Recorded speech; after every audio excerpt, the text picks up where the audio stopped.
நாம் திருத்தொண்ட தொகையடியார் பதம் போற்றி ஒல்லேவர் புராண கதை உலகறிய விரைத்துரைத்த செல்வமணி குண்டத்தூர் சேக்கிழார் அடி போற்றி. தூக்கு சேர்துரு தொண்ட தொகை வாக்கினால் சொல்ல வல்லபிரான் எங்கள் பாக்கிய பயனாவதி குண்டைவார் சேக்கிழார் நெடி சென்னி இருத்துவம்.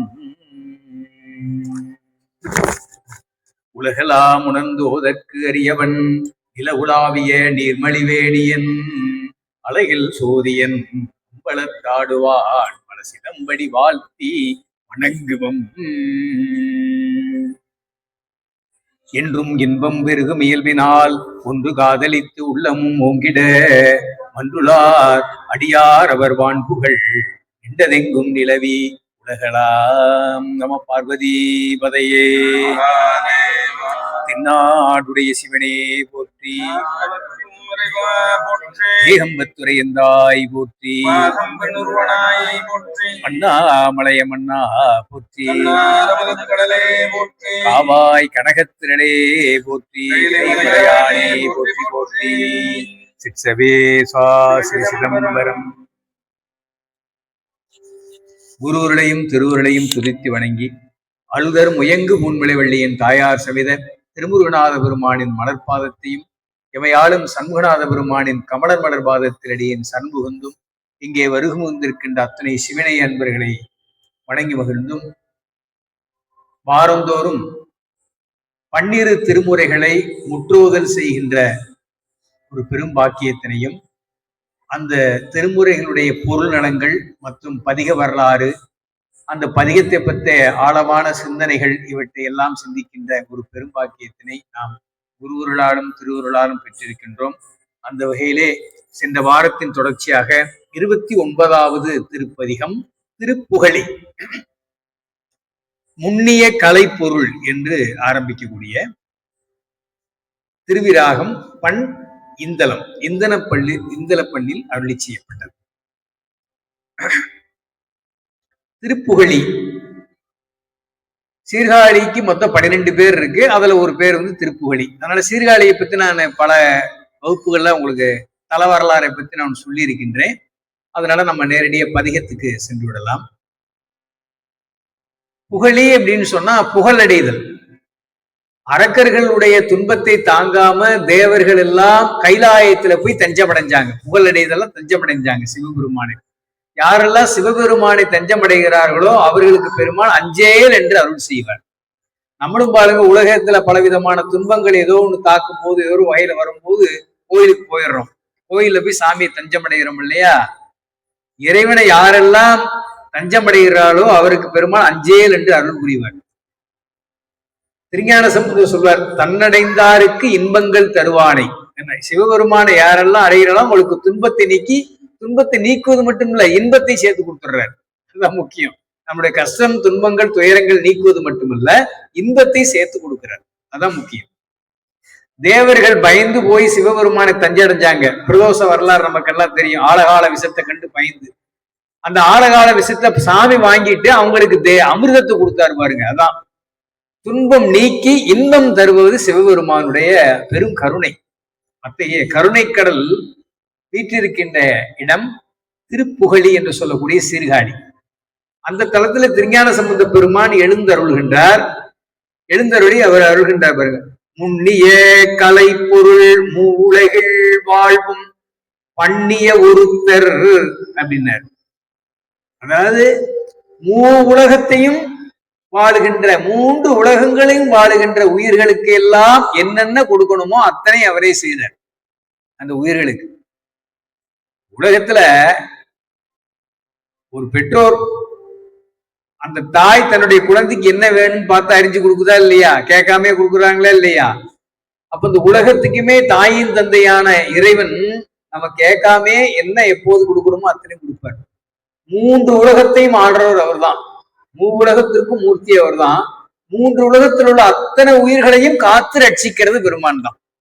அதான் திருஞான சம்பந்தர் எடுத்தோடனே உலகத்தில் உள்ள அனைத்து உயிர்களுக்கும் அருள்பாலிப்பவன். சைவ சித்தாந்த 3 உலகங்களை அருமையா சொல்லும். சைவ சித்தாந்தத்தில் அந்த கருத்து சொல்லப்படுகிறது. 3 உலகம் சொல்லும் போனா உயிர்களை 3 வகையா பிரிக்கலாம். 3 வகை உயிர்கள். அப்படின்னா பக்குவம் கருதி 3 வகையா பிரிக்கலாம் உயிர்களை. நாமெல்லாம் உயிர்கள் பக்குவம் கருதி அவர்கள் 3 நிலையாக இருக்கிறார்கள். அதாவது நம்மளுடைய எல்லா பிரச்சனைக்கும் என்ன மூலமான காரணம், என்ன துன்பத்திற்கும் துயரத்துக்கும் கஷ்டத்துக்கு அத்தனைக்கு என்ன காரணம் அப்படின்றது சித்தாந்தம் தெளிவாக சொல்கின்றது ஞானாசிரியர்கள். ஆணவம் தான் காரணம்.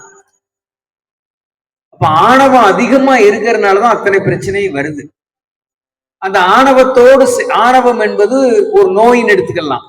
அறியாமை, ஆணவத்தை நம்ம ஆணவம் என்பது ஒரு கலைச்சொல். எளிமையா சொன்னா அறியாமை. அறியாமை தான் அத்தனை பிரச்சனைக்கும் காரணம். அறியாமை நீங்கணும்னா என்ன வேணும்? அறிவு வரும். அறிவு வந்து அறியாமை போய்விடும். ஆகவே அறியாமை என்ற இருள் நீங்கணும்னா அறிவு என்ற ஒளி வர வேண்டும். அந்த அறிவு என்ற ஒளி யாரு கொடுக்க முடியும்? பேரொளி பெருமான் அண்ணாமலையார் ஜோதி ஸ்வரூபம். அப்படிப்பட்ட அருள் பெருஞ்சோதியான இறைவன் தான் அந்த அந்த அறிவு ஒளியை நமக்கு தர முடியும். அப்ப அறியாமையினாலதான் ஆணவ இருட்டில் அந்த பிரச்சனையாலதான் நமக்கு அத்தனை பிரச்சனை வருகின்றது. அப்ப அந்த அறியாமை என்ற ஆணவம் என்பது ஒரு நோயின்னு எடுத்துக்கிட்டா கூட 2 அடிஷனல் நோய் இருக்கு. 2 ஒரு நோய் வந்து இன்னொரு நோய் வரும்னு சொல்றாங்க இல்லையா? அது மாதிரி அந்த நோயோட 2 நோய் இருக்கு. அது கண்மம் மாயை என்ற நோய். மொத்தம் 3 நோய். அப்போ ஒரு ஆன்மா 3 நோயால பாதிக்கப்பட்டிருக்கு. ஆணவம், கண்மம், மாயை என்ற 3 நோயால் பாதிக்கப்பட்டிருக்கனாலதான் பிரச்சனை. நோய் இருந்தா நம்மளால சந்தோஷமா வாட முடியுமா? முடியாது. அப்ப அந்த நோயை நீக்கணும். அந்த ஆணவம், கண்மம், மாயை என்ற 3 நோயை நீக்கிற வல்லமை யாருக்காவது நமக்கு இருக்கான? உலகத்துல யாருக்கும் கிடையாது. அது ஒரே ஒருத்தருக்கு இருக்கு, இறைவனுக்கு தான் இருக்கு. அவர் நீக்கினால் ஒழிய இது போகாது. அப்ப இந்த ஆணவம், கண்மம், மாயை என்ற 3 நோயும் சேர்ந்த ஒரு ஆன்மா இருக்கு இல்லையா? அந்த ஆன்மாவுக்கு பேர் தான் சகலர் அப்படின்னு சைவ சித்தாந்தம் சொல்லும். சகலர். அது சகல நோய் இருக்குன்னு அர்த்தம். 3 நோய் இருக்குது, 3 இருக்குது. அதான் பிரச்சனை. அப்ப இந்த உலகத்துல பெரும்பாலும் நில உலகத்துல வாழ்ற எல்லாருமே இந்த சகலர் தான். இந்த 3 நோய் உடையவர்கள் தான் நாமெல்லாம். அதனால அது பீடிக்கப்பட்டிருக்கும். அப்ப இந்த 3 நோயால வாடி வதங்கிக்கிட்டு இருக்க ஆன்மாவுக்கும் சாமி அருள் செய்கிறார்.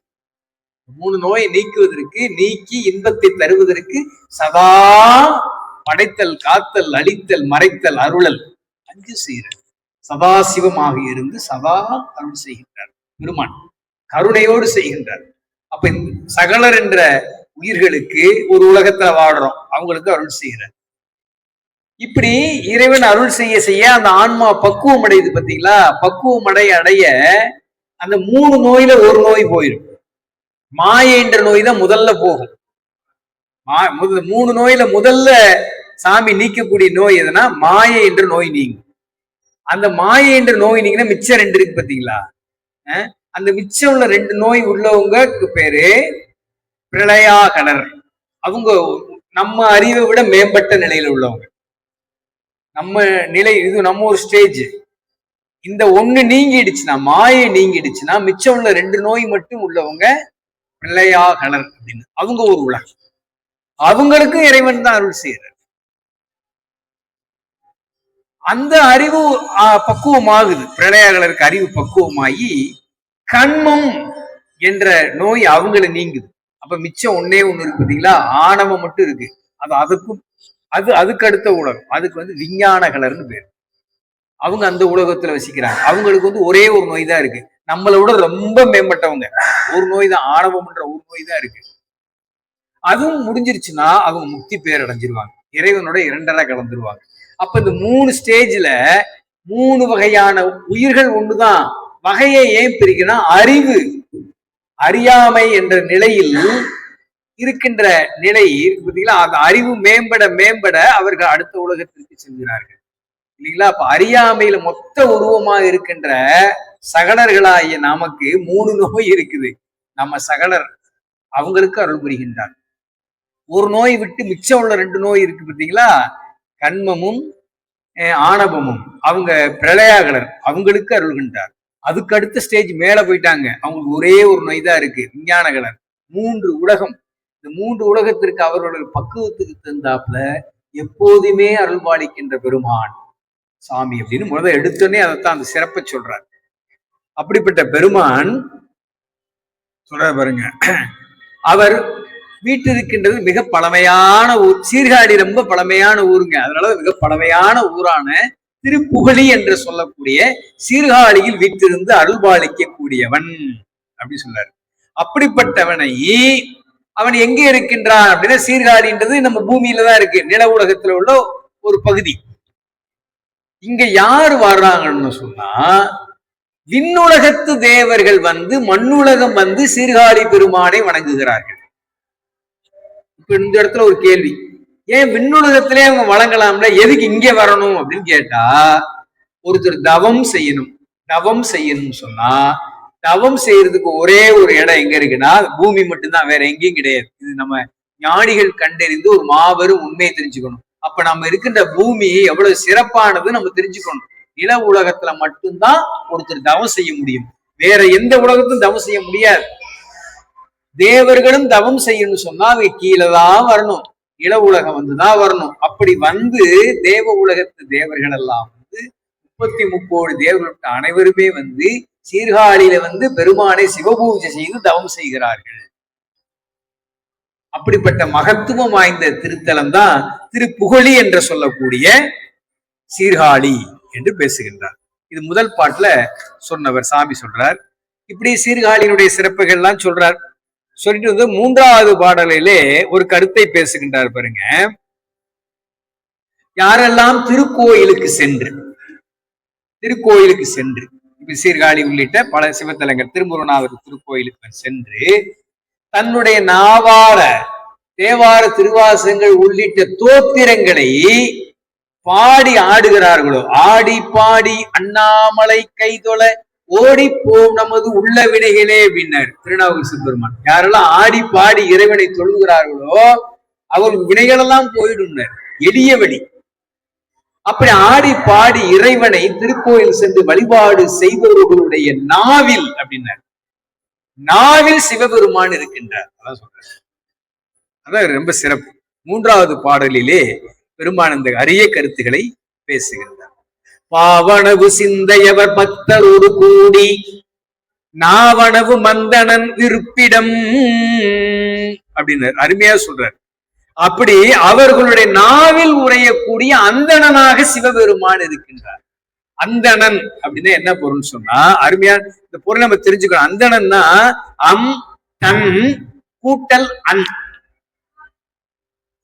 அதாவது குளிர்ச்சி பொருந்திய இன்ப வடிவினர் சிவபெருமான். அந்தணன்னு சிவபெருமானை குறிப்பது. எப்பவுமே சாமி குளிர்ச்சி பொருந்திய நல்ல இன்ப வடிவினர். நம்ம யாராவது ஒரு நல்ல செயல் செஞ்சுட்டா அப்பா என் உள்ளம் குளிர்ந்ததுன்றோம். ஏதோ ஒரு நல்ல செயல்களை பார்த்தாவோ, யாராவது நன்மை செஞ்சா அப்பா என் உள்ளமே குளிர்ந்து போச்சப்பா அப்படி சொல்றோம் இல்லையா. என் வயிற்றுல பால வார்த்தை அப்படின்னா பால வார்த்தா குளிர்ச்சி. அப்ப ஒருடைய சிந்தை எப்படி இருக்கும்னு சொன்னா தனிந்த சிந்தையாக இருக்க வேண்டும். தனிந்த சிந்தை அப்படின்னா குளிர்ச்சி மிகுந்த சிந்தை உடையவர்களே அந்தணர்கள். சிவபெருமான் பேர் தான் அந்தணன். அப்படி அவரை போல குளிர்ச்சி மிக்க தனிந்த சிந்தை உடைய இன்பமாக இருக்கின்றவர் தான் சிவபெருமான். அப்படி அதே தன்மையை அடியார்களும் பெறுவாங்க. அதுதான் அவர் அந்தணர்கள். அதனாலதான் நல்ல தேவார திருவாசகம் பாடக்கூடியவர்களுடைய நாவில் சிவபெருமான் அந்தணனாகி சிவபெருமானாக வீற்றிருப்பார். அந்தன சிவபெருமானாக வீற்றிருப்பார் என்ற கருத்தை பேசுகிறார். அப்ப ஒரு திடீர்னா பாட முடியாது, இறைவனுடைய அருள் இருந்தா தான் பாட முடியும். நாவுக்கரசர் சொல்வார்ல, பாட்டு வித்தால் ஆர் ஒருவர் பாடாதாரே, பணி வித்தால் ஆர் ஒருவர் பணியாதாரே. ஒருத்தர் பணிகிறாரு சொன்னா இறைவன் நமக்கு பணிய வைக்கிறார். ஒருத்தர் பாடுறாருன்னு சொன்னா இறைவன் நமக்கு நாவில் நின்று பாட வைக்கிறார். அவர் நாவில் இல்லாம நம்ம எப்படி பாட முடியும்? அந்த கருத்தை இங்கு திருஞான சம்பந்த பெருமான் அருள்கின்றார். அடுத்ததாக இதே அந்த அடுத்த சீர்காழியினுடைய அந்த எப்போதுமே திருஞான சம்பந்த பெருமான் இயற்கையும் இறைவனும் ஒன்றா பார்ப்பார். இயற்கைகளை அவர் ரொம்ப மகிழ்ந்து பாடும்போது அது இறைவனாக காட்சியளிக்கின்றது. அதனால அந்த எல்லா பாடல்களையும் அந்த தோட்டத்தில் பாடுவார். அடுத்து 7வது பாடலே ஒரு செய்தியை நமக்கு சொல்கின்றார். என்ன சொன்னார்னா, நல்குறவு இன்பமும் நலங்கள் அவையாகி அப்படின்னாரு. இது நம்ம ஒரு அரிய செய்தியா நம்ம அதை எடுத்துக்கணும். இது நம்ம சில விஷயங்களை நம்ம உள்வாங்கிக் கொள்ளணும். நம்ம சில விஷயத்துல பசுமரத்துல அடிச்ச ஆணி போல இதுல விஷயங்கள் எல்லாம் மனசுல பதிந்து கொள்ளும். அது நமக்கு நம்மளை உயிர்விக்கக்கூடிய உபதேசங்கள். இதெல்லாம் இறைவன் உயிர்களுக்கு கொடுப்பது என்ன அப்படின்னு சொல்றாரு பாருங்க. நல்குறவு. நல்குறவுனா வறுமை, கஷ்டம். நல்குறவு, இன்பம், நல்வாழ்வு, இதையெல்லாம் சிவபெருமான் கொடுக்கின்றார். இப்ப சொல்லலாம், ஏங்க நல்ல வாழ்வு கொடுக்குறாரு, சந்தோஷம். நல்ல இன்பம், சந்தோஷம், மகிழ்ச்சியை கொடுக்குறாரு, சந்தோஷம். நல்குறவு என்று சொல்லக்கூட வறுமையும் கொடுக்குறாரா? அவர் தான் கொடுக்குறாரான்னா எல்லாமே கொடுக்குறது சாமி தான். நம்ம சைவ சமயத்தினுடைய மிகச்சிறந்த ஒரு தத்துவ கோட்பாடு. சில சமயங்கள், சில மதங்கள் என்ன சொல்லணும்னா, துன்பத்தை கொடுப்பது சாத்தான் அப்படின்னு சொல்லணும், இன்பத்தை கொடுக்கறது தேவன் சொல்லணும். அப்படி நீங்க கேள்விப்பட்டிருப்போம். அப்ப துன்பத்தை கொடுக்கறது ஒருத்தரும், இன்பத்தை கொடுக்கறது ஒருத்தரும் சொன்னா அதுல ஒரு சில சந்தேகங்கள், குழப்பங்கள் நேரிடும். அப்படி பார்த்தா ஒரு மனுஷனுக்கு அதிகமா துன்பம் வரும்போது அப்ப இன்பம் ஓரளவுக்கு வருது, துன்பம் பேரளவு பெரிய அளவுக்கு வருகின்றது. அப்ப துன்பத்தை பார்த்துதான் எல்லாரும் பயப்படுவோம். அதான உண்மை. அப்ப துன்பத்தை கொடுக்கறவங்க பெரியார், அதான உண்மை. அப்ப யாரு? இறைவனோட பெரியாள்லாம் ஆயிடுது. அதனால அந்த கோட்பாடே தவறு. முதல் அதை மட்டும் வேற ஒருத்தர்லாம் கொடுக்க மாட்டாரு, எல்லாமே சாமி தான் கொடுக்குறாரு. ஏன் கொடுக்குறாரு? நல்குறவு என்ற வறுமையை ஏன் கொடுக்கணும் அப்படின்னா, நாம் அறிவு பக்குவப்படுவதற்காக. உன்னை இறைவன் நமக்கு ஊட்டுகின்றார் சொல்லும் சைவ சித்தாந்தம். ஏன் இதை கொடுக்கின்றார் அப்படின்னு சொன்னா, அப்பதான் நம்ம அறிவு விளக்கம் பெறும். இப்ப நம்ம முதல்ல சொல்றோம்,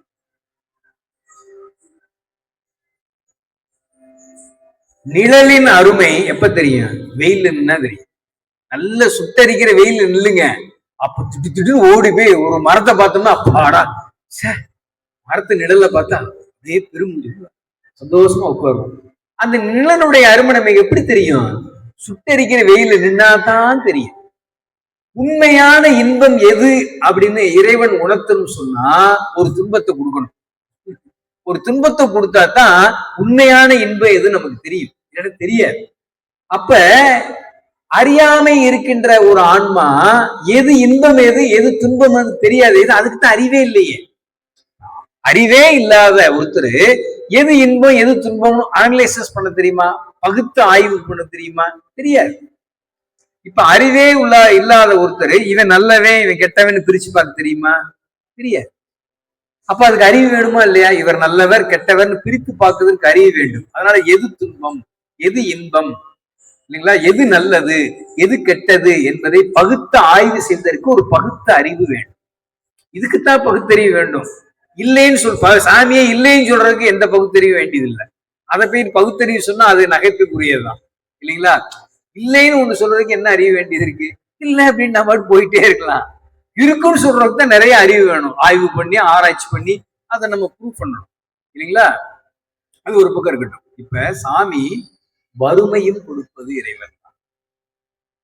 அப்ப நமக்கு வறுமை வரும்போது அது நமக்கு கண்டிப்பா வறுமை அப்படின்றது ஒரு சொல்லுங்க. இப்ப நம்ம பொதுவா உலகில வறுமை அப்படின்னா என்ன எடுத்துக்குவோம்? காசு பணம் இல்லாததான் நம்ம வறுமைன்னு எடுத்துக்கிறோம். அதானே உண்மை. பரவலா அந்த அர்த்தத்தை எடுத்துக்கிறோம். அப்படி இல்ல, ஏதாவது நம்ம கிட்ட ஒண்ணு இல்லைன்னா அதுக்கு பேர் வறுமைன்னு அர்த்தம்.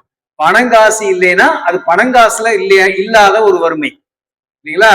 உணவு இல்லைன்னா உணவு இல்லாத வறுமை. ஒருத்தருக்கு ஆரோக்கியம் இல்லைன்னு வைங்க, சுகாதாரமான ஆரோக்கியம் உடம்புல இல்லைன்னு வைங்க, நோய் இருக்குன்னு வைங்க, அவன் வறுமை.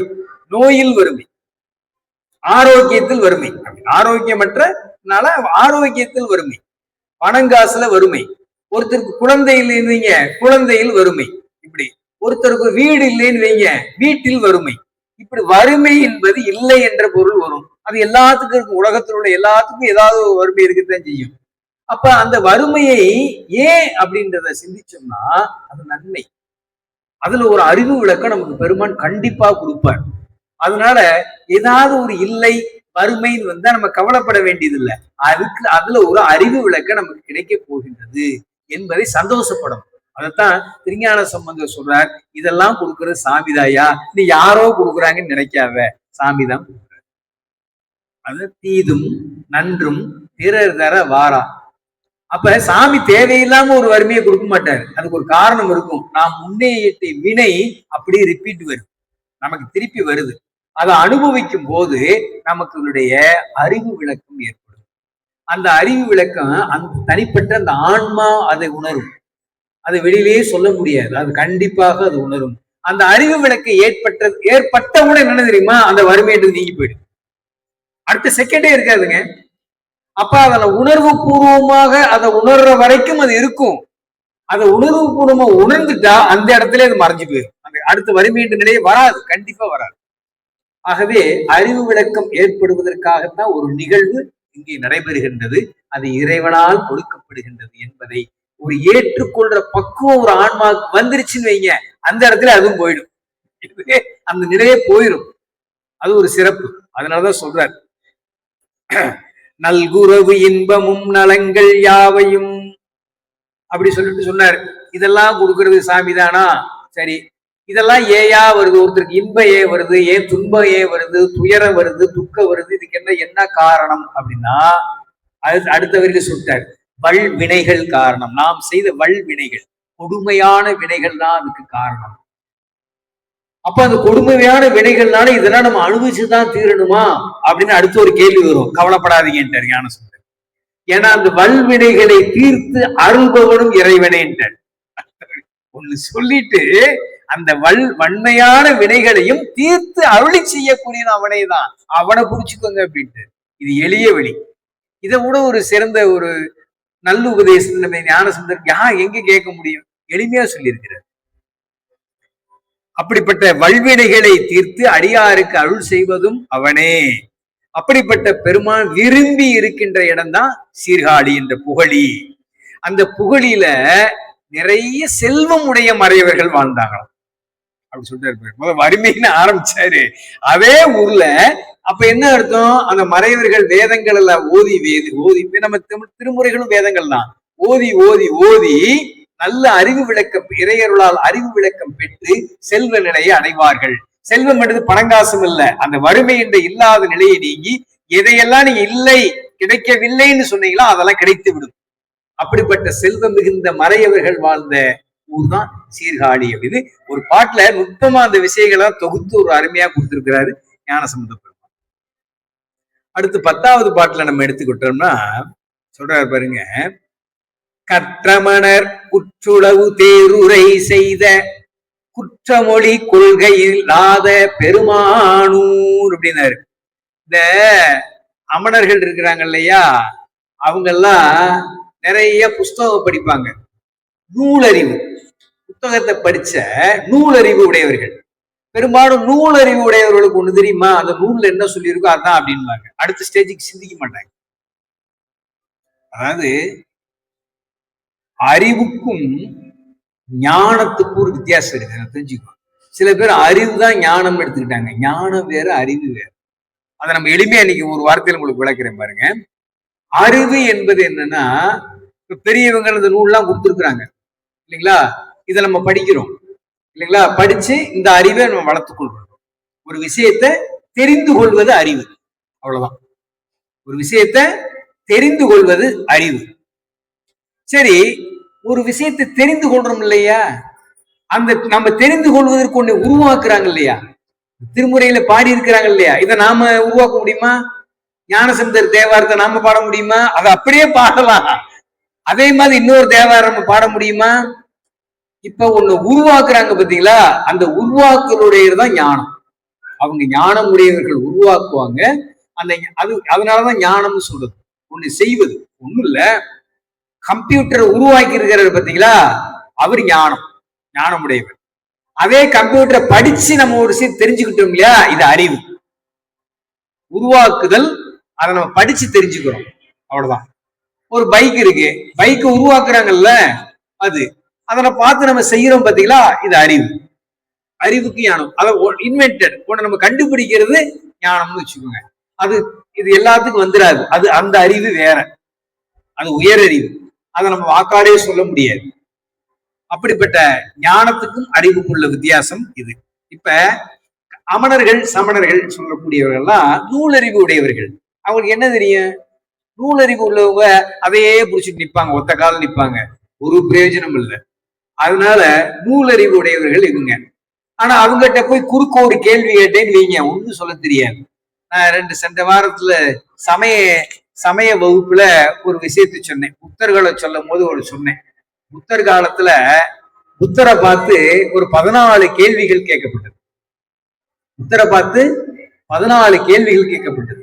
இதுக்கு புத்தர் ஏதாவது பதில் சொல்றாருன்னா ஒண்ணுமே சொல்ல, மௌனம் தான் பதில். எப்படி பாருங்க, ஒரு பதிலும் சொல்லல. அப்ப அவங்ககிட்ட என்ன அறிவு இருக்கு, என்ன ஞானம் இருக்குன்னு ஞானசம்பந்தர் கேட்கிறாரு. ஒண்ணு கேட்டா ஒண்ணு சொல்ல தெரியாதியா, அவங்களுக்கு என்ன ஞானம் இருக்கும்? அதனால அவங்க சொல்ற அந்த உரைகள்லாம் பொய் அப்படின்னாரு. அதை நீ நம்பாதே, அவர்கள் வெளியில் செல்லாதேன்னாரு. இப்ப இந்த சமணர்களும் புத்தர்களும் ஏதோ அந்த காலத்திற்கு இந்த காலத்துல இல்லைன்னு சொல்லாதீங்க. இந்த காலத்துல வேறொரு உருவத்துல இருக்கிறாங்க. அதனால கேட்காதீங்க. அது எந்த ஞானசம்பந்தருடைய அந்த உபதேசம் எல்லா காலத்துக்கும் பொருந்தும். ஒவ்வொரு காலத்துக்கும் வேற ஒரு வடிவத்துல அவங்க இருப்பாங்க. அதுதான் ஒரு இது. இந்த வகையிலே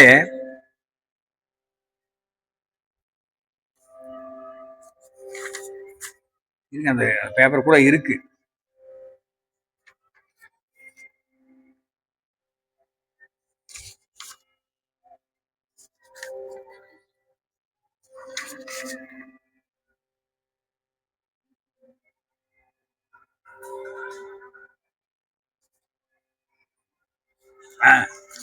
புத்தர்கிட்ட 14 கேள்வி கேட்கப்பட்டது. நம்ம போன வார வகுப்புக்கு வராதவங்களுக்காக சொல்றேன்.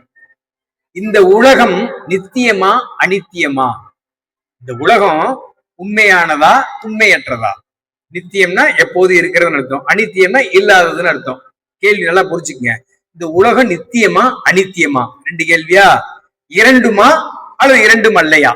4 கேள்வி. அடுத்து பாருங்க, இந்த உலகம் எல்லை உடையதா எல்லையற்றதா? இல்லைங்களா? 4 2 6. இந்த இரண்டுமா அல்லது இரண்டும் அல்லவா? 8 கேள்வி. மரணத்துக்கு பின்பு ஆன்மா உண்டா இல்லையா? அல்லது இரண்டுமா அல்லது இரண்டும் இல்லையா? 12 ஆச்சா? 13. உயிரும் உடலும் ஒன்றா? 13வது கேள்வி. 14 வேறா? இப்படி 14 கேள்வி கேட்கப்பட்டது. இதுக்கு சொல்லணுமா இல்லையா? இது முக்கியமான கேள்விய.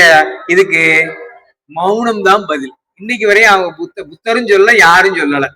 இதுல இருந்து என்னது, இதைத்தான் ஞானசம்பந்தர் தெளிவா சொன்னாரு. இதெல்லாம் இப்படித்தாயா ஒண்ணு கேட்டா அவங்களால சொல்ல முடியாது. அதனால அவருக்கு அப்படியே அவங்க சொன்னா பொய்யுரைப்பார்கள் அப்படின்னு ஞானசம்பந்தர் சொல்றாரு. அதனால இவர்கள்லாம் மெய்ப்பொருளை அறியாதவர்கள், உண்மையான பொருளை அறியாதவர்கள். அதனால அவர்கள் வழியில் நாம் செல்ல வேண்டாம் அப்படின்னு சொல்றார். ஏன்னா ஆகவே ஐம்புலன்களையும் வென்றவர்கள் ஞானிகள். அப்படி ஐம்புலன்களை வென்ற ஞானிகள் வழிபாடு செய்யக்கூடிய தலம் தான் திருப்புகழி என்று சொல்லக்கூடிய சீர்காழி. அத்த சீர்காழியில் வீட்டிருக்கின்ற பெருமானை நாம் வழிபாடு செய்வோம். அவர்கள் சொல்வதை நாம் கேட்க வேண்டாம். புறச்சமயத்தவர்களுடையதெல்லாம் கேட்க வேண்டாம். நாளை வீணடிக்காதீங்க, நாளை நல்லபடியா பயன்படுத்துங்க அப்படின்னு சொல்றாரு. அடுத்த திருக்கடைக்காப்பிலே இப்ப ஞானசம்பந்த பெருமான் அருளிய இந்த அருமையான இந்த பதிலை இயன்ற வகையில் இசையோடு அப்படின்றார். அவரே சொல்ற இயன்ற வகையில் இசையோடு பாடி பரவுவன். பரவுதல்னா மனம் மொழி மெய். இந்த பதிகத்தை பாடும்போது மனம் அப்படியே ஒன்றி இருக்கணும், வாக்கு பாடணும் இல்லைங்களா? மனசு வேற எங்கேயும் அலைவாயாம இதுலயே கான்சென்ட்ரேட் பண்ணி இருக்கணும். அப்படி சொல்ல பரவுவார். அப்படி மனம் மொழி மெய்களால் இந்த பதிகத்தை ஓத வல்லவர்கள் ஒரு மிகப்பெரிய தகுதி உடையவர்கள் அப்படின்னா, மோட்சம் அடைவதற்கு தகுதி உடையவர்கள், வீடு பேறு அடைவதற்கு தகுதி உடைய அந்த பேற்றினை உடையவர்கள். இது மிகப்பெரிய ஒரு வரப்பிரசாதத்தை வரத்தை ஞானசம்பந்த பெருமான் இங்கு அருளி இருக்கின்றார் என்பதை சொல்லி இந்த அருமையான இந்த திருப்பதிகத்தை சீர்காழி பெருமான் திருவடிக்கும் திருமுருகநாத பெருமான் திருவடிக்கும் திருஞான சம்பந்த பெருமானுடைய குருவடியை வணங்கி நாம் விண்ணப்பிப்போமாக. திருச்சிற்றம்பலம்.